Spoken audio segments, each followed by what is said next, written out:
नमस्ते, मैं सौरभ द्विवेदी। ये है दी लल्लन टॉप .com का न्यूज़ रूम। मेरे दाएं हाथ पे भाई है, बाएं हाथ पे बहन है, भाई की बहन मेरी तो हीरोइन है। चश्मा लगाती है और पास में ही बुढ़ाना कस्बे का लड़का है, उसको हड़काती है, पूछती है परमिशन ली कि नहीं। पर ये सब बहुत पुराना हो गया, बोरिंग हो गया। कब तक हुमा कुरैशी का इंट्रो गैंग्स ऑफ वासेपुर के रेफरेंस पॉइंट से दिया जाता रहेगा। उनको भी लगा होगा कि बहुत बोरियत हो रही, दोबारा वही वही चीज़ें पूछी जा रही, इसलिए इन्होंने एक फिल्म कर ली है, उसका नाम है दोबारा। आगे अंग्रेजी में भी है, लिख लिया है ताकि गलत ना बोलें। See your evil. रीमेक है, इंस्पायर्ड है, ऐसा कहा जा रहा है। ऑफिशियल एडेप्टेशन है। ये अच्छी बात है क्योंकि एक चुटकुला चलता है कि अमेरिका में बड़ा अच्छा म्यूजिक बन रहा था, आर.डी. बर्मन एक अटैची भर कैसेट लेके आए, एक गिर गई, वो पप्पी दा को मिली। तो ये ऑफिशियल जोड़ना बहुत जरूरी है। नहीं भाई, बड़े लोग आपकी कहानी है, हमें नहीं और पता। आप इस पे हंसे हैं। अब भाई हंसने पे कोई मतलब फ्री कंट्री है हमारा, कुछ भी कर सकते हैं हम, कुछ भी किसी चीज पे भी हंस सकते हैं। मतलब ये घिसा सवाल है, पर यहीं से शुरू करते हैं तो फिल्म से बात कर लेंगे क्योंकि ये लोग फिल्म का प्रमोशन करने आए हैं। और जैसा कि अभी कुछ रोज पहले इरफान साहब ने एक वेब सीरीज के एक एपिसोड में कहा, वो गवर्नमेंट बिक गई है वाली आंटी का हवाला देते हुए, did you watch that? I love that video, we love it. Why दोबारा? मतलब एक थी डाइन में देख चुके हैं। अब क्या है कि लोग वैसे काफी चोरी कर लेते हैं, बिना पूछे चोरी कर लेते हैं। जैसे आपने बताया, कुछ देख आते हैं, उसमें से 3 आइडिया चुरा लेते हैं, 3 गाने लगा लेते हैं उसमें और अपना कह के उसे पेश कर देते हैं। तो कम से कम हमने कोशिश की है ऑफिशियली अडेप्ट करें। रिलेटिविटी मीडिया एक प्रोडक्शन हाउस है, बहुत बड़ा स्टूडियो है इंटरनेशनली। वो इंडिया आना चाहते थे और उन्होंने B4U के साथ कोलैबोरेशन की और ये फिल्म बनाना चाहते थे। तो उन्हें प्रवाल को अप्रोच किया, हम दोनों को अप्रोच किया और कहा कि ये फिल्म हम आपके साथ बनाना चाहते हैं। तो हमें लगा भाई एक तो सक्सेसफुल फिल्म वहाँ की 2013 की स्लीपर हिट थी, and then the opportunity to work with my brother. वो आई थिंक कहीं ना कहीं हम लोग घर पे बात करते थे, यार कभी मौका मिला मेरे साथ काम करने के लिए। बेसिकली चक्कर ये था, ये रोज मुझसे बोलती रहती, मुझे तुम्हारे साथ काम करना है, मुझे तुम्हारा काम बहुत पसंद है। तो मैंने कहा चलो ठीक है, एक स्क्रिप्ट आई है मेरे पास, तुम करना चाहती हो तो इस तुम्हें मौका देता हूँ मैं। तो ये मौके पे इन्होंने चौका मारा और हमने ये फिल्म कर डाली। और एक ही बार की है, बस नाम दोबारा है। सिर्फ 7 बार पल के झपकी झूठ बोलते हुए। झूठा तो मैं बहुत बड़ा हूँ, झूठा तो मैं बहुत बड़ा हूँ। यहाँ पे ओके। वो तो मैं समझ ही गया था। ये जो ये देखो, ये मतलब देख ही नहीं रहा है मेरी तरफ। आप ही की तरफ देख रहे हैं भाई। मैं इसके सामने इसलिए बैठा हूँ कि ये मेरी तरफ देखे, पर नजरें इसकी ऐसी चल रही हैं, तिरछी तिरछी नजरों से उधर देख रहा है तू। इसमें मेरा कोई कंट्रीब्यूशन नहीं है। इसमें इस बात में इनके देखने में मेरा कोई कंट्रीब्यूशन नहीं। इसमें कंट्रीब्यूशन एक छोटी सी फिल्म का जो मैंने की थी, मेरी पहली फिल्म गैंग्स ऑफ वासेपुर। तो आई थिंक ये देखिए पोस्टर लगा ऊपर, देखिए वासेपुर तो हम लोगों को scene by scene, frame by frame याद है। भाई। इसमें पोस्टर पे हुमा इसलिए नहीं दिख रही क्योंकि वो जीप पे पीछे वाली सीट पे बैठी है, वरना सब उसे ही देख रहे होते अभी। सर कम कीमती चीजें ड्राइंग रूम में रखी जाती हैं, बहुत कीमती चीजें हाय, भीतर हाय, हाय, रखी हाय। जाती हैं। कुछ चीजें यहाँ भी हैं। अल्लाह, मैं यहाँ पहले क्यों नहीं आई? चलिए, अब मुझे उम्मीद है आती रहेंगी। अब देखिए मैं ब्लश कर रहा हूँ। Alright, jokes apart. कश्मीर खबरों में है अलग अलग वजहों से। आपने कश्मीर की तरफ से क्रिकेट खेला है जी। वहां गए, वहां खेला जी। वहां के हालात के बारे में बताइए। आपको क्या लगता है वहां क्या था हालात जब आप गए थे? अभी के हालात जब पढ़ते हैं तो क्या ख्याल आते हैं? Without trying to be politically correct, we are youngsters, we don't have to. I am very politically incorrect. मैं आपको एक चीज बताता हूँ, मैं कम से कम 3 साल ऑलमोस्ट वहां रहा हूँ, श्रीनगर में। मेरी मदर श्रीनगर से है, मतलब मदर गुरेज से है, बट हमारा एक घर है श्रीनगर में। वहाँ मैं 6 महीने साल में रहा हूँ और वहाँ मैंने ये ज़रूर देखा है कि यार इंजीनियर लोग हैं, मतलब लॉयर्स हैं, वो ऑटो चलाते हैं, उनकी कोई जॉब अपॉर्चुनिटीज़ नहीं है। There is no life after 6 o'clock in the evening. तो बहुत बुरा फील होता है यार। मतलब मेरे कजन्स हैं, when they come to Delhi, when I was studying, तो दिल्ली आते थे, वो देखते थे यार तुम तो 11-12 बजे तक घूमते रहते हो, कोई रोक टोक नहीं है। तो मुझे उनके लिए कभी बहुत बुरा फील होता था। But I was there to play cricket और वहाँ का क्रिकेट स्ट्रक्चर भी कोई इतना एस्टेब्लिश नहीं था वहाँ पर। मतलब हर चीज़ एक जुगाड़ से हो रही थी। आई जस्ट फील वो that's bin a neglected part of a country in that sense. कुछ डेवलपमेंट नहीं हुई है वहाँ उस सेंस में। ऑफ कोर्स आप स्टोरी सुनते हैं कि लोगों ने पथराव कर दिया या आर्मी ने पथराव कर दिया। हर चीज की 2 कहानियां होती हैं। आर्मी ने पथराव रोका, उसमें फिर बल correct. But I am saying when we were there we heard stories. हर कहानी के 2 पहलू होते हैं भाई। I am not trying to take any side. I am not asking you to take side. वो तो पॉलिटिशियंस नहीं ले पा रहे हैं साइड। करेक्ट। है ना, एक दिन घर आते हैं, दूसरे दिन मम्मी को शॉल दे के चले आते हैं। करेक्ट, हाँ। क्या लगता है कहाँ राड़ा फंस रहा है? पॉलिटिक्स है, पाकिस्तान है, मतलब कुछ तो दिमाग में नेचुरल से ख्याल आते होंगे ना। बहुत हेवी सवाल पूछ रहे और हैं आप। आपको ऐसा क्यों लग रहा है कि साकिब इन सवालों का जवाब देने के लिए सही आदमी नहीं? नहीं, बिल्कुल सही आदमी है। मैं तो कमेंट करूँ, आप सब आंसर वही देगा। हाँ। मैं तो एक बात एक बीच में से बोल रही हूँ कि सवाल बड़े अच्छे पूछ रहे हैं आप। इंटेलिजेंट सवाल। इंटेलिजेंट सवाल पूछ रहे हैं। जो भी गलती हो रही है मेरे ख्याल से वहाँ के लोग सह रहे हैं, कुछ वहाँ लोग बहुत गलत हैं जो ये सारी चीजें करते हैं, जो ये पथराव करते हैं, बट वहाँ पर कुछ ऐसे लोग भी हैं जो मतलब शांति चाहते हैं, उनकी शांति सफर हो रही है। और इस लड़ाई में जो भी सफर कर रहा है वो कॉमन आदमी सफर कर रहा है। और हमेशा ही ऐसा होता है, ऐसा ही होता है। आई एम श्योर हमारी आर्मी जो है वो बहुत हमारा ध्यान रख रही है, हमारे देश का। We are sitting here peacefully because of them, but I think कहीं कोई मिसकम्युनिकेशन है, कहीं किसी तरह का कुछ हमें सही पिक्चर नहीं दिखाई जा रही है।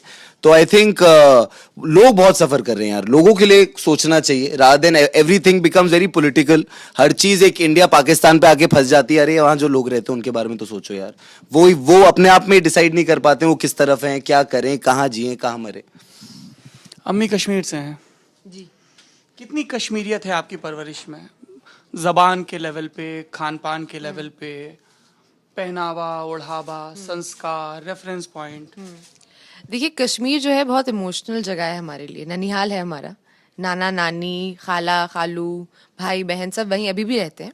मेरे ग्रैंड पेरेंट्स अभी नहीं है, बट बाकी फैमिली सब लोग हैं। और हम हर साल, जब मेरे नाना नानी जब जिंदा थे तब हम हर साल जाते थे। तो 91 92 वहाँ पे बहुत टाइम हमने गुजारा है और लाइफ जी है। 92 में तो वाज द वर्स्ट टाइम। आप तब पहले दूसरे दर्जे में पढ़ती होंगी। I am 86 born, so I think whatever, बचपन से याद है। अंग्रेजी मीडियम के लोगों की गिनती थोड़ा लेट शुरू होती है ना। हमारी प्ले, गलती। नर्सरी, लोअर, अपर, इन सब के बाद आता है ना। मुझे अब एग्जैक्टली याद नहीं मैं कितने साल की थी, बट आई थिंक 6 साल की उम्र से हमने जाना शुरू कर दिया था। तो हाल मैं ये पूछ रहा हूँ कि हालात खराब रहे होंगे ना उस बहुत वक्त? खराब नहीं, बहुत खराब। मतलब मुझे अभी भी याद है, बॉम्ब ब्लास्ट वगैरह हमने खुद अपनी आंखों से देखे हैं। और एक बार ऐसा हुआ था कि हम लोग, साकिब भी बहुत छोटा था, हम लोग कश्मीर गए और अपने खाला के घर पे थे। हम सुबह सो के उठे तो जो पीछे वाली बिल्डिंग थी हमारे घर की, वहाँ पे एक ब्लास्ट हुआ था। एंड आर्मी आई और ऑफ कोर्स उन्होंने सबको मतलब क्वेश्चन किया और पूछा, और वहाँ पे सबके पास आईडीज होते हैं।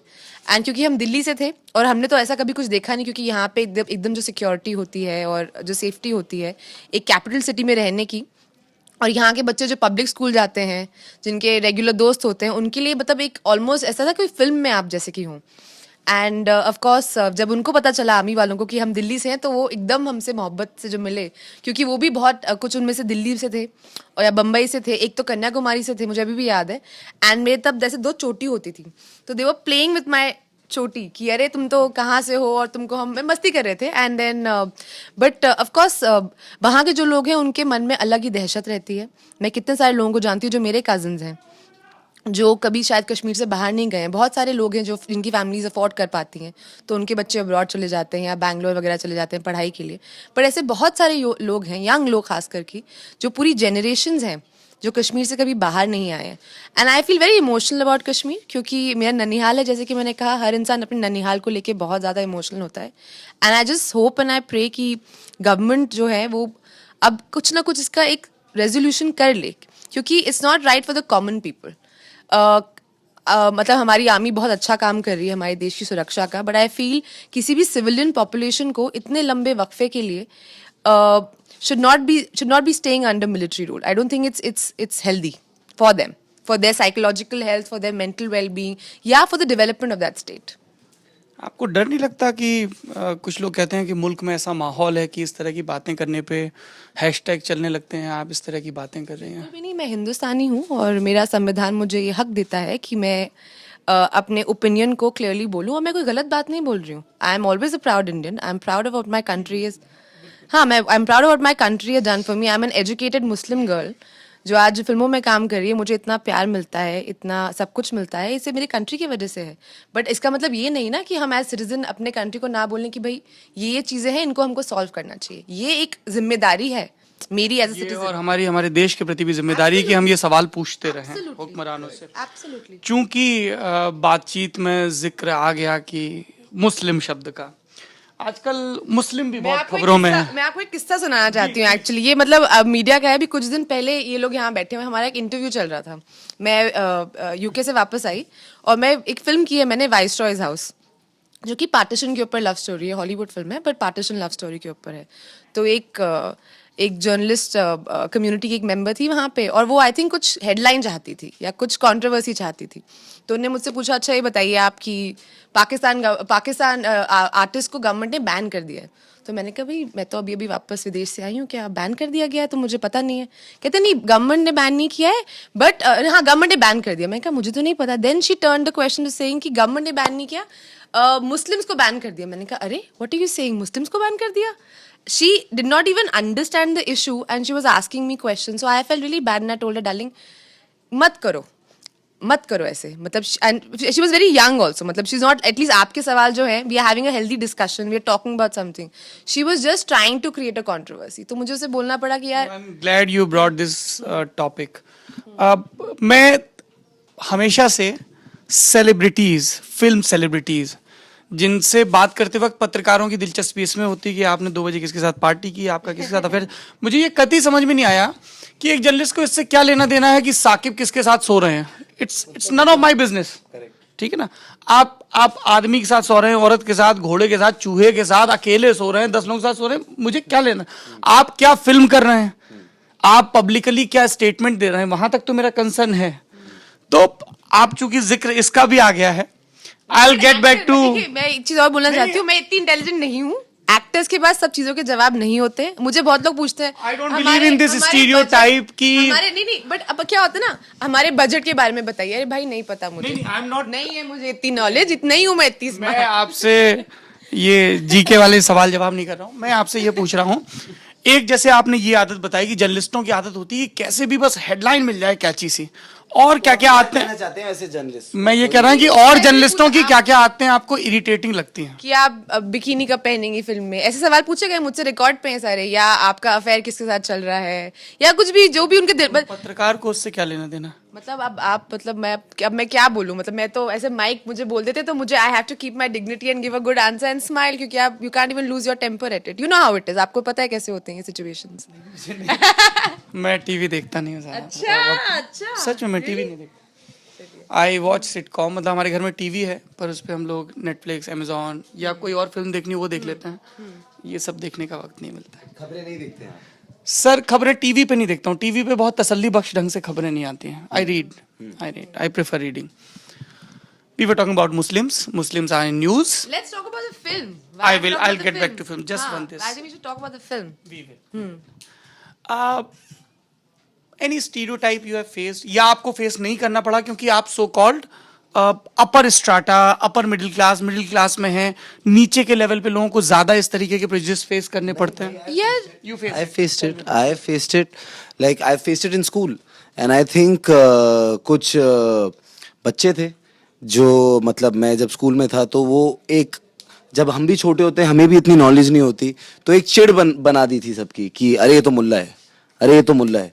सो फॉर मी दैट किस स्कूल में थे आप? I was in Don Bosco to begin with और it's an all boys school। तो मतलब जब मैं 6th स्टैंडर्ड में था, एक दिन मैं घर आया रोते रोते कि मम्मी ये मुझे मुल्ला बोल रहे हैं, ये सब ये बोल रहे हैं। माय मदर्स लाइक, बेटा मुल्ला is not a bad word, पहली बात ये, but if you getting bullied I had to change schools because I was to a point where there were 5 boys who were trying to see if I was circumcised or not.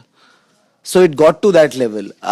मैं cricket खेलता हूँ भाई, अब भी खेलता हूँ और पहले भी बचपन में भी खेलता था, और I still remember this because ये मुझे बहुत अच्छी तरह याद है ये एपिसोड। मैं 12-13 साल का था, मैं नया बैट लेने गया और एक बंदा मुझे बैट बेच रहा था, वो मुझसे बड़ी अच्छी तरह, ये बैट देखो, ये 4000 का, ये 3000 का, ये वो। और फिर उसने मुझसे पूछा, अरे तुम्हारा नाम क्या है? मैंने कहा साकिब सलीम। कह रहा अच्छा ये बताओ, जब इंडिया पाकिस्तान का मैच होता है तुम किसको सपोर्ट करते हो? So yes, I have faced these things, but having said that, I'm a very proud Muslim and I'm a very proud Indian. मतलब मुझे इन चीज़ों से ऑफ कोर्स पहले बहुत फर्क पड़ता था, बट आई थिंक वो जो लोग हैं जो ऐसी बातें करते हैं उनका मानसिक संतुलन थोड़ा खराब होता है। थोड़ा नहीं, बहुत ज्यादा मतलब बहुत ज्यादा खराब होता है।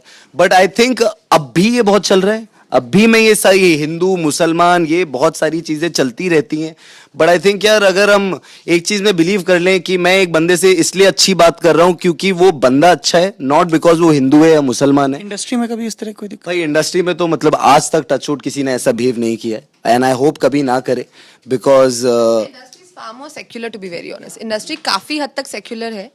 हाउसिंग में यहाँ दिक्कत आती है। जब मैं फर्स्ट टाइम बॉम्बे गई थी और घर ढूंढ रही थी तो मुझे बहुत सारी बिल्डिंग ने बोला कि अरे आपको मकान नहीं मिलेगा क्योंकि इस बिल्डिंग में। ऐसा बट वाई, क्योंकि दिल्ली में ऐसा कुछ नहीं होता है बट बॉम्बे में काफी कुछ दिल्ली में भी होता है, मेरी जर्नलिस्ट कलीग्स ने फेस किया है। रियली। बट तो She's मुस्लिम तो उन्हें और दिक्कत मैंने हुई। इसके बारे में एक इंटरव्यू भी दिया था। मैंने कहा था गलत है, हम लोग हिंदुस्तानी हैं, हम लोग जहाँ पे भी आप रहना चाहो, आई थिंक पीपल ये मतलब ये कभी ऐसा भेदभाव तो नहीं होना चाहिए। मकान मालिकों को लग रहा था इसका नाम हुमा है, तो जब ये आएगी तो साथ में आरडीएक्स लेके आएगी। पता नहीं क्या था। पहले जब पता चला हुमायूं कह रहे नहीं नहीं घर नहीं दे सकते, इन्हें घर नहीं। On a serious note, I've never really faced discrimination. हो सकता है मे बी हम एक तबके से स्कूल में कभी नहीं, जैसे साकिब ने बताया। Never in school. I think maybe मैं लड़की हूँ या जो भी है तो I don't know, maybe people were just nicer to me. But ये थोड़ा ये जो बॉयज स्कूल होते हैं ये इसमें ज्यादा होता है, because that bullying nature is a lot in boys school. जब आप एक कोएड स्कूल में पढ़ते हैं तो शायद आपकी कहीं थोड़ी बहुत तमीज और तरबियत आ जाती है जिससे आप थोड़ा एक तरीके से बिहेव करते हैं। बचपन में तो मुझे अभी भी याद है, मैं हमेशा ना हमारे कॉलोनी में, हम कालका जी में जब बहुत छोटे थे वहाँ रहते थे, तो हमारे ना हर फेस्टिवल पे हम लोग नाटक करते थे। और जन्माष्टमी में खासकर मेरा बड़ा मन करता था कि मुझे राधा बनाया जाए, बट मुझे हमेशा कृष्ण बना देते थे क्योंकि मेरे कर्ली से बाल, तो मैं बड़ी मोटी सी थी। तो मुझे अभी भी याद है मेरी मम्मी ने एक पीले रंग की धोती खरीदी थी और मैं वो पहन के I used to pose like that. तो वाइल ग्रोइंग अप तो मुझे लगता है कि ये जो फीलिंग थी ये बिल्कुल भी नहीं थी। अब मुझे लगता है कि शायद कहीं ना कहीं थोड़ा ये जो चीज़ है ये ज़्यादा हो रही है। बचपन में हमने कभी भी नहीं सोचा कि अरे क्यों हो रही Huma? I have no idea, I genuinely have no idea. I know as a responsible citizen नहीं होनी चाहिए। और अगर मैं अपने आसपास भी देखती हूँ, अगर कोई मेरी कम्युनिटी से भी हो और वो ऐसी बातें करता है तो I definitely stop him saying कि यार ऐसी बातें मत करो, ये फिजूल की बातें हैं। फिजूल की बातें नहीं करते हैं, फिल्म की बातें करते हैं। फिल्म की बातें करते हैं।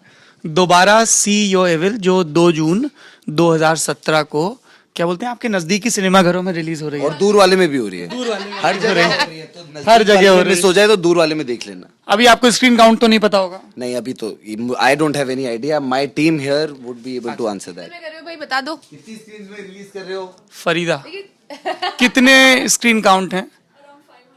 500 स्क्रीन काउंट हैं। चलिए हमें भी बता दिया, थैंक यू आपका, वरना हम बता नहीं देते हमको। अच्छा, ऐसा भी कुछ है क्या? आपके थ्रू हमें पता चल गया। कभी आप लोगों को कोई भूतिया एक्सपीरियंस हुआ है? बहुत थका हुआ सवाल है पर I have to talk about films. नहीं, नॉट एज सच। नाना बताते थे बड़ी सारी किस्से कहानियां। पाँव वाली चुड़ैल होती है, बट ऐसे कोई हमने देखा नहीं है अपनी आंखों से। कर रहा होगा कब मुझे उल्टे सीधे बस चुड़ैल मिल जाए, कैसे भी है? मतलब क्योंकि उल्टे पाँव वाली चुड़ैल सुंदर भी होती है। भाई अभी हम पिछले इंटरव्यू में बात कर रहे थे, कोई जैसे पुरानी हॉरर फिल्मों में सीन होता था कि जब हीरोइन नहा रही होती थी तभी भूत आता था। तो मैंने कहा मैंने उस बड़ी उम्मीद से मैं रोज नहाता हूँ कि कोई चुड़ैल आके मुझे चपट जाए, मगर आज तक ऐसा मेरे साथ रियल लाइफ में नहीं हुआ।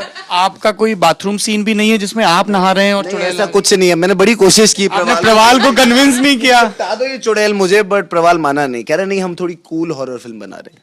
अच्छा, why did they approach you? मतलब उनको ऐसा लग रहा था कि जो ऑफ स्क्रीन केमिस्ट्री है, आप लोग बहन भाई हैं रियल लाइफ में और ये बहन भाई की कहानी है। कितने बरस का अंतराल रखा है रीमेक में? फिल्म पे आई थिंक कितने साल का है? 13। 4 साल का है। नहीं, वो बच्चों वाले में और फिर बड़े वाले में 12 साल का फर्क रखा है। तो उनको लग रहा होगा कि ऑफ स्क्रीन जो चीजें तो ऑन स्क्रीन भी ज्यादा। I think so. I think हमको यू गाइस डिडंट आस्क कि आपने हमें क्यों ऑफर कि किया? हम भाई बहन थे, वो आई थिंक बहुत क्लियरली, हाँ उन्होंने हमें कॉल किया नहीं। और एक्टर भी ठीक ठाक काम कर ही लेते हैं हम लोग, वैसी बात नहीं है। आई होप उनको ये लगा हो कि जो एक्टिंग भी कर लेंगे, मगर भाई बहन होने का हाँ उनको लगा एक फायदा होगा क्योंकि बहुत इंटेंस फिल्म है। आपने तो खैर अंग्रेजी पिक्चर देखी है और उसमें जो भाई बहन का डायनामिक है बहुत ही अजीब सा है क्योंकि बहुत साल बाद मिलते हैं और एक रात को जो उनके फैमिली के साथ होता है उसको फिर से डिस्कस करते हैं एंड दोनों के अलग अलग पॉइंट ऑफ व्यू हैं। भाई यकीन नहीं करना चाहता, बहन अपनी पूरी तैयारियों के साथ यकीन करवाना चाहती है। Correct. ज्यादा बताऊंगा तो थप्पड़ पड़ेंगे। नहीं बट उसमें इमोशनल भी। सिनेमा हॉल में करेक्ट, सब कुछ नहीं बता देंगे आज ही। आप उन व्यूअर्स के लिए जिन्होंने इंग्लिश की फिल्म देखी है, आप कह रहे हैं कि आपने चेंजेस किए हैं, सो एनी वांट टू से यू से मतलब ठीक है आपने अंग्रेजी देखी फिर भी हुमा और साकिब की ये फिल्म देखने आना क्यों? क्योंकि एक तो हम दोनों है इसमें, देखिए वो अंग्रेजी वाले में आपको नहीं मिलेंगे। कितने ऐसे एक्टर्स कैसे बेशर्म होते हैं ना, कैसे बेशर्मी से सेल्फ प्रमोट करते हैं। बट आदिल और लीजा को भी लेके आए हैं और रिया भी है, तो मतलब हमने सही सा एक अपना बना लिया रिया के रोल के लिए आपने रिकमेंड किया था? इनफैक्ट जब वो रोल लिखा जा रहा था तो मैंने कहा, तो बात हुई, मैंने कहा of course I will ask her, because then I called her, मैंने कहा Riya there is this cameo special role we have. Riya इनकी हीरोइन थी इनकी दूसरी फिल्म मेरे डैड की मारुति में, जिसे आशिमा छिब्बर ने डायरेक्ट किया था। जी, तो and she was very gracious यार, उसने फोन पे यहाँ कह दी, कह रही नहीं I will do it for you. तो मतलब ये आई थिंक, और मतलब मैं साथ में हम लोग वर्कआउट भी करते हैं। अब साकिब बहुत जलता है मुझसे क्योंकि वो मेरी ज्यादा अच्छी फ्रेंड बन चुकी है। जो मेरे दोस्त होती हैं उनको छीन लेती है, और अब रिया इसकी बेस्ट फ्रेंड बन चुकी है, जबकि वो मेरी, मैं इसको उसका इस तरह से भी तो देख सकते हैं कि आपके अच्छे दोस्तों को जब लगता है कि साकिब से भी अच्छा कोई और है फैमिली में, तो वो उस तरफ भाई, खिसक मतलब जाते ये तो हैं। आप गलत कर रहे हो ना, पोस्टर हुमा की पिक्चर का लगा रहे हो, तारीफ उसी की करे जा रहे हो, ये तो गलत है, ये गलत है। आप लोग भूत या ईश्वर जैसी कोई चीज मानते हैं? ईश्वर पे तो अगर आप ईश्वर मानते हैं तो भूत क्यों नहीं मानते? क्योंकि ईश्वर को भी नहीं देखा है, भूत को भी नहीं देखा है। देखो मम्मी ने बताया भाई मुझे, तो क्या? सच्ची ईश्वर के बारे में मैं मम्मी की बातें मानता हूँ अपनी। मम्मी ने बोला अल्लाह मियाँ होते हैं, अल्लाह नाना ने भूत मियाँ के बारे में ही तो बताया। तो तब बहुत छोटा था ना, तब नहीं माना।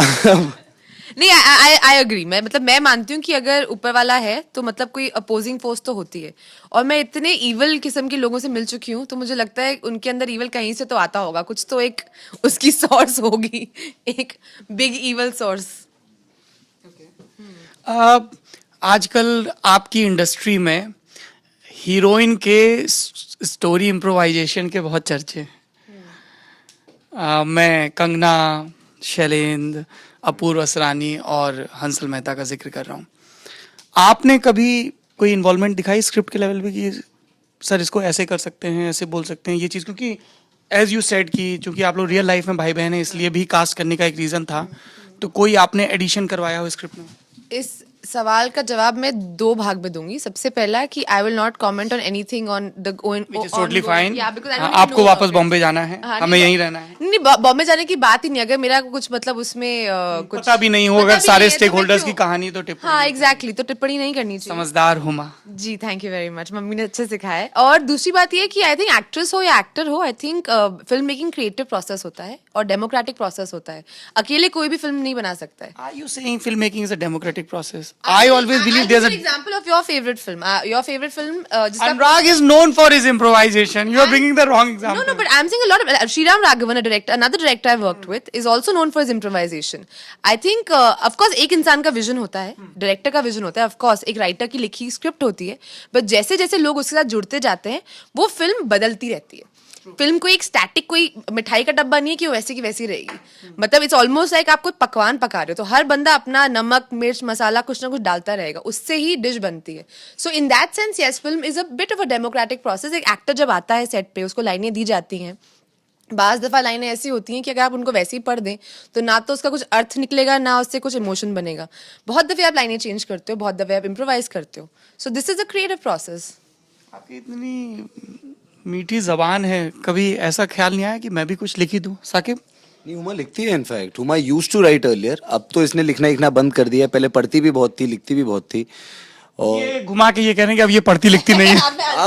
अब बिल्कुल नहीं पढ़ती है। I am also probably that's coming from the fact that अब टाइम नहीं मिल रहा है इसे इतना। और हुमा को तो स्पोर्ट्स कोटे में भी एडमिशन नहीं मिला डीयू में। हमने तो पहली किताबें नहीं पढ़ी, अब क्या पढ़ेंगे?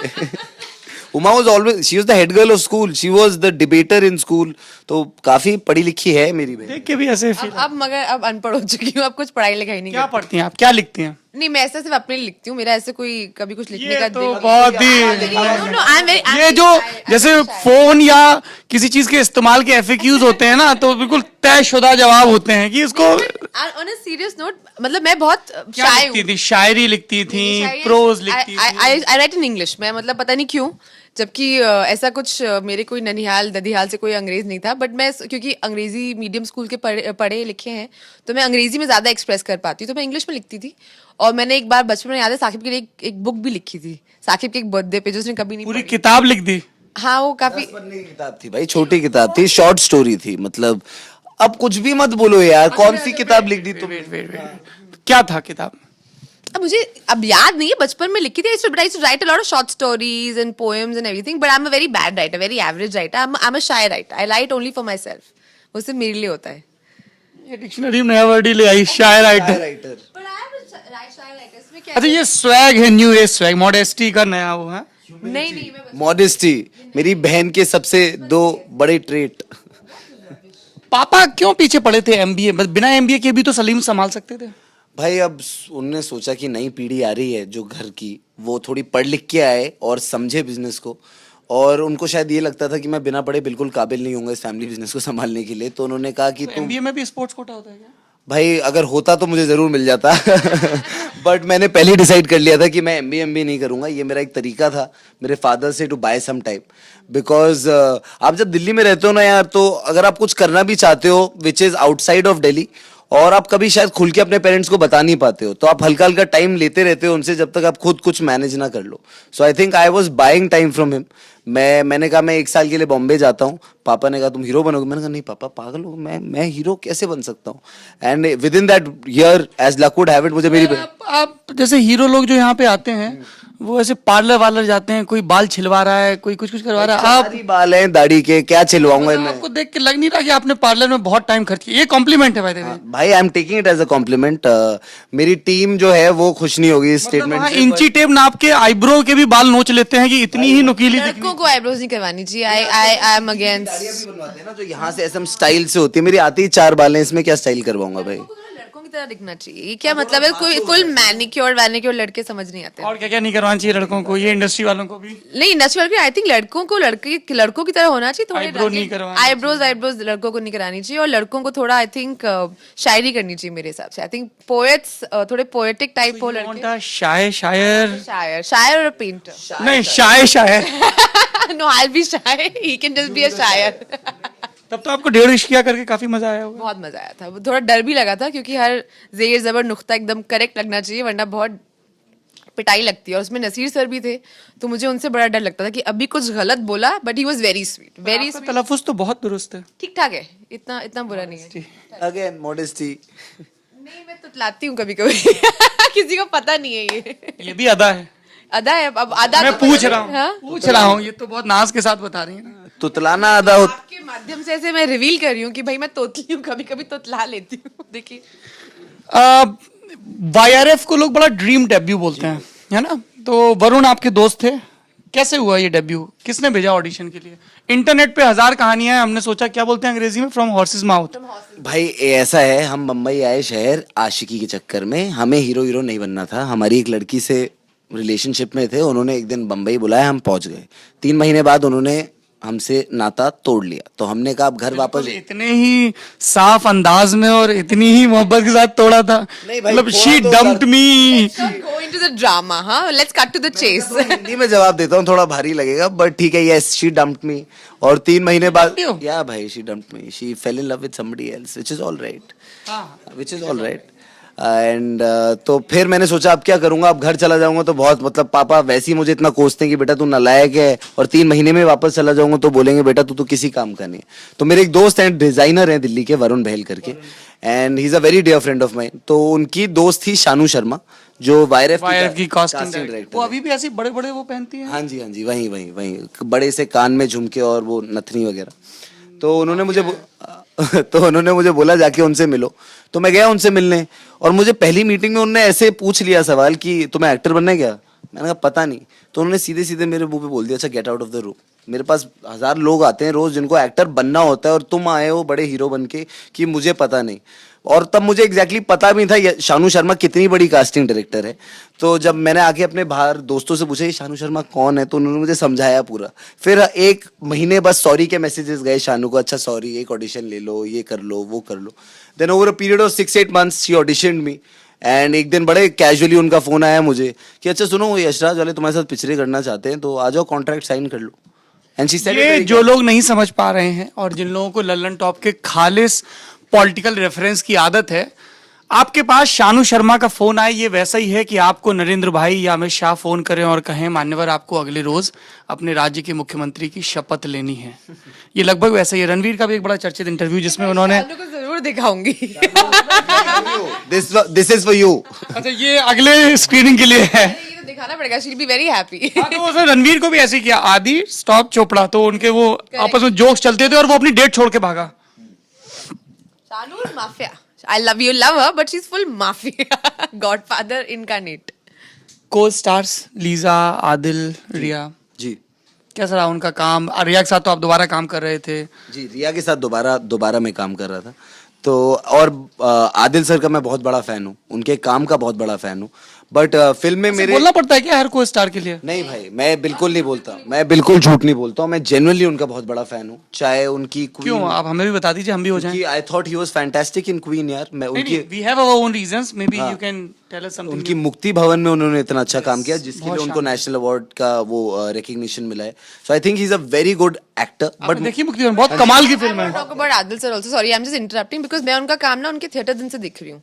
जब मैं मतलब एनके शर्मा के साथ एक्ट 1 में काम करती थी और पंडित जी के साथ, अरे आप जानते हैं, तो पंडित जी के साथ जब मैं थिएटर करती थी और हम लोग ना भारंगम, तब फेस्टिवल होता है एनएसजी का बहुत बड़ा, एंड हम सुबह 9 बजे पहुंच आप जाते थे। गार्गी के बाद आपने थिएटर किया? मैंने गार्गी के दौरान थिएटर किया और हम पहुंच जाते थे वहां पे, मतलब क्योंकि थिएटर देखना भी होता था, सीखना भी होता था, तो हम सुबह सुबह पहुंच जाते थे। सुबह 9 बजे से लेकर रात के 9:30 बजे तक का शो होता है और हम जितने देख सकते थे उतने देखते थे। And I remember watching Adil sir many performances and he is just magic. और जैसे असली आर्टिस्ट बोलते हैं ना, अभी भी इनफैक्ट वो हमारे साथ प्रमोट नहीं कर रहे हैं, वो केरला में है और वहाँ पे किसी टीचर के साथ कुछ नई ब्रीदिंग टेक्निक और कुछ पता नहीं क्या क्या सीख रहे थे। तो मैंने उनको मैसेज किया, मैंने कहा आप फटाफट सीख जाइए, मुझे भी सीखना है आपसे सब कुछ, आप सीख के आ जाइए। आपने ब्रीदिंग टेक्निक का, हेल्थ का जिक्र किया। हमारी लाइफस्टाइल टीम की एक साहिबान आई, बोली कि हमको एक सवाल पूछना है। कुछ आपने 28 दिन खास तरह का खाना खाया? क्या सिर्फ कबाब थे? सिर्फ कबाब खाए सुबह शाम? 28 दिन कुछ नहीं खाया, सिर्फ घास फूस खाई है। क्या था वो 28 दिन की? क्या है? मेरा ये मानना है कि ना बहुत बड़ा प्रेशर होता है यार लड़कियों के ऊपर, हमारी इंडस्ट्री में हीरोइन भी, लोगों के ऊपर हीरोइन ज्यादा। लोगों के ऊपर बड़ा प्रेशर होता है कि आपको एक तरीके से दिखना है, और एक बीमारी का नाम है साइज 0।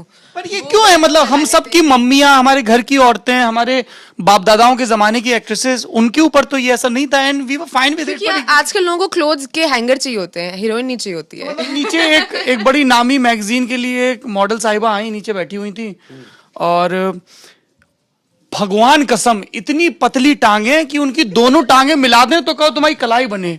मतलब लग रहा था कि हाय बेचारी खाना नहीं मिल रहा है, इसको लंगर छका दूं जाके। पर यही चलता है, ऐसा क्यों होता है? बात वो नहीं है ना, तो फैट शेमिंग करनी चाहिए ना स्किनी शेमिंग करनी चाहिए, दो अंग्रेजी के टर्म है। They have been forced to be like this। मतलब वो मेरा प्रॉब्लम है। कोई नेचुरली दुबला हो तो दिक्कत नहीं है। और ये बहुत बड़ी प्रॉब्लम है। मतलब मैं कितनी लड़कियों को जानती हूँ जो एनोरेक्सिया बुलिमिया की मतलब खा लेती हैं, फिर उल्टियां करती हैं, कुछ पता नहीं ऑल फिल ऑल ड्रग्स ले रही होती हैं just to look a certain way, क्योंकि साइज 0 नामक जो thank you for saying this. यहीं पे अब्बास मुस्तन साहब आए थे और हमने यही कियारा और उनके साहबजादे भी थे अब्बास साहब के, और हमने सवाल पूछा ड्रग्स, बोले नहीं हमारी जानकारी में तो कोई ड्रग्स नहीं लेता है इंडस्ट्री में, कोई कुछ सब लोग एकदम स्टेरॉइड सब कर रहे होते हैं आजकल। ये कैसे धड़ बन रहे हैं दुनिया के, ये जो ऐसे जिसमें से नसें फट रही हैं हाथों की, कैसे हो रहा है ये? कौन? हम भी जा रहे हैं भाई 10 साल से जिम, हमारी तो नसें नहीं फट रही। मतलब of course there is a lot of steroid intake these days, everybody is taking something or the other, but ठीक है, उसके लॉन्ग टर्म बहुत repercussions हैं, आपके हेल्थ वाइज बहुत इशू हैं यार। आप नेचुरली सारी चीजें करो, बढ़िया खाना खाओ, बढ़िया दिल से वर्कआउट करो, सब ठीक हो जाएगा। तो ये 20 detox coming back to it was, मेरा मतलब एफर्ट ये था कि जो हेल्दी खाना होता है खाली ब्रोकली के ऊपर नमक लगा के खाना नहीं होता है, हेल्दी खाना भी टेस्टी हो सकता है, क्योंकि हम फूड फैमिली से हैं, हमारे फादर के रेस्टोरेंट हैं, तो खाना is a very important discussion in our house. और मेरे जो डैड हैं बड़ा बड़ा मतलब दुखी हो जाते हैं कि तुम्हारा क्या फायदा इतना पैसा सा कमाने का, तुम चाय में चीनी तो पीते नहीं हो, मतलब तुम जब तक आप लज्जतदार गोश्त ना खाएं जिसमें जाफरान हो, करी पत्ता हो, बड़ी इलायची हो। तरीका निकाला है कि खाना टेस्टी भी हो सकता है, हेल्दी भी हो सकता है, एक मतलब आइदर और नहीं ना। पहले या तो हीरोइन सुंदर होती थी, एक्टिंग करती थी, अब वो चॉइस नहीं है। अब दोनों कर सकती है। पिज्जा बन रहे हैं आजकल घर पे गोभी बेस के, And they're actually tasty. And they're please गोभी। मेरा यार इंस्टाग्राम दिखाओ उनको यार। बट जेन्युइनली उनमें थोड़ा स्वाद है, थोड़ा है बट है। They're genuinely good for you and they're genuinely I have a very bad memory of गोभी। हमारे बोर्डिंग में एक सीनियर थे, वो बहुत गोभी खाते थे। उनका नाम श्री प्रकाश था और वो कबड्डी के बहुत कमाल के प्लेयर थे। तो हमने एक दिन पूछा कि आप इतना गोभी क्यों खाते हैं? बोले सौरभ मैं स्टेट खेला हूँ तो जान कोई वजह होगी। मैंने कहा हाँ सर, आप अच्छा खेलते हैं? बोले नहीं, मैं अच्छा भी खेलता हूँ और मुझे पसीना भी बहुत आता है और भयानक पसीना आता है और वो गोभी की वजह से है। बाप रे, ये तो इविल है, एकदम इविल है शिव जी। एनीवेज वन लास्ट सवाल। हिंदी में मेरी बेअदबी और खराब जबान के लिए मुझे माफी दीजिएगा। बहुत कर ही दिया हमने माफ। जी बहुत ही झंडू टाइप की हॉरर फिल्में बनती हैं। मैंने देखी हैं। I want to talk about this. हाँ, why should I watch दोबारा? Go and feel disappointed again. Because both Saqib and I, and Saqib will talk more about it, we have been under a lot of pressure कि आप इसको भी कुछ ऐसे ही बना दीजिए, XYZ टाइप, या तो इसमें कुछ अजीब सा क्लब का गाना डाल दीजिए या कोई स्लीज बाथरूम सीन, क्लीवेज दिखनी ही है, फिर एकदम से कोई आने ही और हमारा ये मानना है कि यार विदेश की बड़ी सारी फिल्में, क्लीन हॉरर फिल्में, जो प्योर हॉरर फिल्में होती हैं, damn good, conjuring, ring, you हाँ, n number critics of भी films. देख रहे हैं, लोग भी देख रहे हैं, मगर यहाँ के जब मेकर्स आ जाते हैं तो वो इस बात पे अटक जाते हैं कि यार हमको ना सेक्स डालना पड़ेगा अपनी फिल्मों में। और हमारा मानना है कि यार एक बहुत प्योर ऑडियंस है जो ये सब नहीं देखना चाहती, और हम ये फिल्म फैमिली ऑडियंसेस हो या यंग लोग हो, हम चाहते हैं वो लोग आके ये फिल्म देखें और इसे पसंद करें। You want to add something? भाई पिछले 5-10 सालों में ये इतनी प्यार से सबको भाई बोलता है कि सिर्फ उन जर्नलिस्टों को जो इसका फिल्म प्रमोशन के इंटरव्यू नहीं नहीं भाई, मैं सबको भाई बोलता हूँ, मेरे सारे भाई हैं इस दुनिया में। बट मुझे लगता है कि पिछले 5-10 सालों में हमने एक भी अच्छी हॉरर फिल्म नहीं बनाई है। Let's be honest about it. हम हमेशा हॉरर को सिर्फ हॉरर नहीं रखते हैं। ये प्रवाल के सामने बोला था, क्योंकि पिछले 5-10 साल में प्रवाल ने भी 2 फिल्में बनाई हैं। करेक्ट सर, मतलब बोला प्रवाल के सामने, नहीं, of course। प्रवाल ने भी फिल्में 2 हॉरर इसी 10 साल में बनाई, तो वो भी खराब थी। नहीं, मतलब दे weren't like world class horror films. हम हमेशा हॉरर को हॉरेक्स बना देते हैं। एक नया जॉनरा है पिछले 5 राम से ब्रदर्स, खूनी दरवाजे के पीछे, भाई वो मतलब हर जॉनरा इवॉल्व हो रहा है, तो सिर्फ हॉरर जॉनरा क्यों पीछे रह रहा है यार? हमें भी तो इसमें इवॉल्व भी होना तो है। एक थी डायन की थी। You didn't like this Daayan? ना, I thought that film had the potential to be the clutter breaking horror film, but it's somewhere lost in the second half of the film. It just lost steam. मुझे ये लगा first half of that film is fan. मेरा भाई बड़ा honest है, झूठ नहीं बोलता ये। पिक्चर थी वो, जब वो छिपकली गिरती है लिफ्ट में, आपकी हालत खराब हो जाती है। बट सेकंड हाफ में आप जो एक क्लासी हॉरर फिल्म को आप अलग ही जोन में ले जा रहे हैं, वो मेरे लिए वर्क नहीं करता है। और व्हाई दिस कंपल्शन कि हर बार आपको एक ओम लेके आना है या एक क्रॉस दिखाएंगे तो भाग जाओ। ना तो कोई ऐसे वो नकली मास्क, ना कोई केचप वाला खून, ना कोई लड़की जो नहा केचप रही वाला है। खून नहीं तो कौन सा वाला खून है? वासेपुर की तरह वो भैंसे वाला खून है, पंकज त्रिपाठी वाला। मतलब ये तो कमाल ही दिए जा रहे हैं। भाई मतलब फेक ब्लड है, बट वो केचप वाला ब्लड नहीं है। मैं आपको देखिए आप, मतलब अब मैं कैसे कैसे बताऊं, मतलब एक रामू काका का मुंह जला हुआ है, वहीं लालटेन लेके पूछ रहे चले जाओ यहाँ से, और एक वो अजीब सी कुछ लड़कियां नहा रही हैं, वहीं तभी भूत को तो उसी वक्त आना होता है। लड़कियां अजीब सी थी, नहाना अजीब सा था, या कैमरा एंगल अजीब था? अच्छा सवाल ले लेते हैं, अगले सवाल सवाल ले लीजिए अब आप। Okay, so for a change we were talking about Sunny. Yes कलस्वा ने कहा है हाय दीदी। हाय हाय दीदी। हाय दीदी, हाय भैया। कार्तिक गौतम, एक ही तो जान है, या तो अल्लाह लेगा या हुमा लेगी। उफ, Kartik, thank you so much for your comment. भाई मैं भी ले लूंगा ज्यादा ऊपर। मैं what are your views on triple तलाक?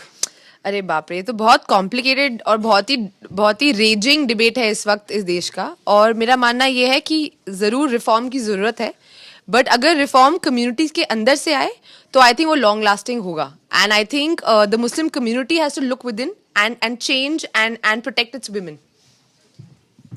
ओके, एमडी सनाउल्लाह शेख, क्या आप लोगों को पाकिस्तान में काम नहीं मिलता है? नहीं, पर नहीं हिंदुस्तान मिलता में है। हाँ? नहीं मिलता है पाकिस्तान में काम। पाकिस्तान शेख साहब, पाकिस्तान में बहुत ही झंडू थर्ड क्लास फिल्में बनती हैं, उनके सीरियल अच्छे बनते हैं, क्योंकि पाकिस्तान के जितने भी नामचीन कलाकार हैं, साहित्यकार हैं, वो रेडियो पाकिस्तान में नौकरी करते रहे, इसीलिए कमाल के अफसाने वहां पे लिखे गए। कैसी फिल्में बनाते हैं वहां पे? वकीलों को देने के लिए पैसा नहीं उनके पास। हीरालाल पुरोहित कह रहे हैं कितने साल की है हुमा, पूछो बताओ। नहीं आती, कैसे सवाल पूछ रहे हैं? विकिपीडिया कर लीजिए। हीरालाल जी खुश है? हाँ, कितने खुश होते हैं। Sexist, this is a sexist office. हाँ, your answer is sexist. Why do we have to assume कि you can't ask a question? Of course you can ask a question. How much money do you make? That I can't reveal. Why? I can't reveal my age also. Money are to vary. हाँ, फंस गए आप, बताइए। मैं इतनी कमाई कर लेता हूँ कि मेरा घर इज्जत से चल जाए और हम मीडिया वाले बने रहें, राडिया वाले ना हो। My age is nobody's problem. Okay, it's 86 as per Wikipedia. I've Not 86, only said it You 86. can say that. Pranav Parmar, आपकी फेवरेट फिल्म कौन सी है? मेरी favourite film Hindi favourite film है एक फिल्म जिसका नाम है कभी हाँ कभी ना। वो मुझे बहुत प्यारी पिक्चर लगती है भाई। सीन की बात नहीं कर रहे हैं, फिल्म की बात कर रहे कभी हाँ कभी ना फिल्म है एक कुंदन हैं। जी, लड़कों ने एक पार्ट उसका घिस दिया देख देख के। नहीं भाई, मैं वो कल भी देख रहा था। वो मेरी बहुत अच्छी, I somewhere connect to that film. और ग्रोइंग अप मुझे मिस्टर इंडिया बहुत पसंद थी। और आपको पता है मिस्टर इंडिया की रिलीज को अभी अगले ही हफ्ते 30 बरस पूरे हो रहे हैं। अरे वेरी गुड, दैट्स फैंटास्टिक। 30 और 40, 87। 87 से 30 होने चाहिए, 40, वरना तो मैं 38 साल का होता। वासेपुर 3 नहीं बन रही, इसके बारे में जो भी खबरें आ रही हैं उन पे यकीन मत करिए। नहीं, मैंने अनुराग से भी पूछा है। Mouth bro, horses mouth. बिल्कुल, अनुराग सेट की कोई प्लान नहीं है, मुक्काबाज की एडिटिंग चल रही है, उसके बाद अगली शुरू तो वासेपुर 3 के बारे में आपको मेकर्स बहुत जल्दी बताने वाले हैं कि होगी कि नहीं होगी। मैं बोल रहा हूँ अनुराग ने मना किया, ये saying you want them to, क्योंकि कहानी ऐसी जगह रोकी थी। यार पीयूष भाई कपड़े सुखा रहे हैं आपके बच्चे के।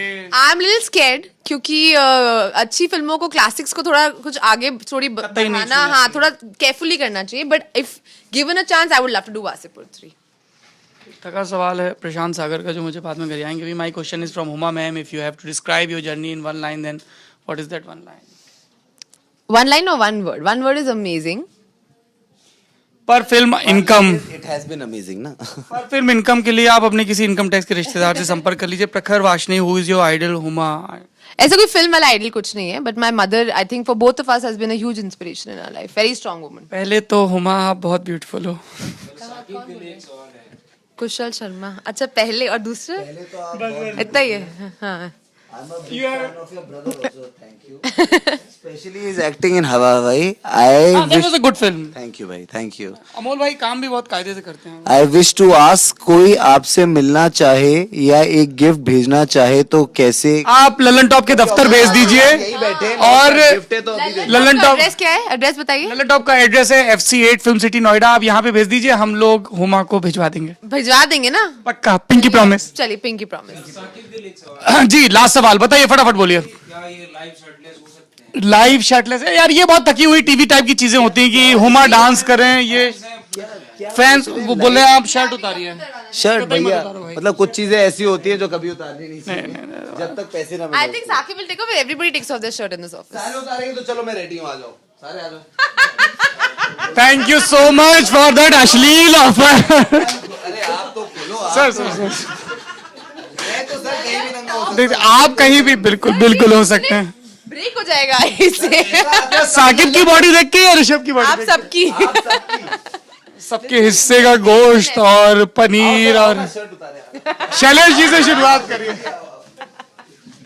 शैलेश जी, जिनकी वजह से जिनको आप स्क्रीन पे देख रहे हैं, दिखाओ। ये हमारे लाफिंग बुद्धा हैं, जो सारे लाफिंग एक्टर्स एक्ट्रेसेस को लेके आते हैं। दोबारा 2 जून 2017 को रिलीज हो रही है। हुमा और साकिब की फिल्म है, प्रवाल रमन ने इसको डायरेक्ट किया है। इनका ये कहना है कि पिछले 10-20 सालों में इंडिया में बहुत ही घटिया किस्म की या आपके डेड की मदद, नॉन यूथ अट्रैक्ट करने वाली हॉरर फिल्में बनती है। Family horror film. It's a family है ना साथ। तभी तो फैमिली ने साथ किया कि आप आइए हॉल में हाथ पकड़ के साथ डरिए।